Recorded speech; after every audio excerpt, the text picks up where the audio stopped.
সংগ্রামী ভাইরা, আমি একটি কথা বলে আমার কথা শেষ করব। আজকে শক্তি পুনরায় মাথাটা দিয়ে উঠতে চায় এদেশের ছাত্র জনগণ, জামাত ইসলামী, ইসলামী ছাত্র শিবির থাকতে এই শক্তি মাথাটা ওঠার সম্ভাবনা নাই নাই নাই। দুঃসাহস করবেন না, দুঃসাহস দেখাবেন না। আমরা ধৈর্যের চরম পরাকাষ্ঠা দেখিয়েছি।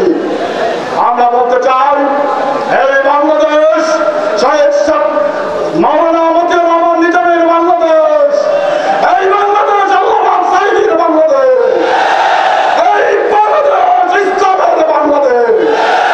ইনশাআল্লাহ যে ইসলামী আন্দোলনকে নিস্তব্ধ করার জন্য একের পর এক নির্যাতন চালানো হয়েছে, এই ইসলামী আন্দোলনের নেতা কর্মীরা নেতৃত্ব দেবে ইনশাআল্লাহ। আসুন আগামী দিনে সৎযোগ্য এবং খোলামেলা নেতৃত্বের মাধ্যমে একটি আদর্শ কল্যাণ রাষ্ট্র গঠন করে যার ভিত্তি হবে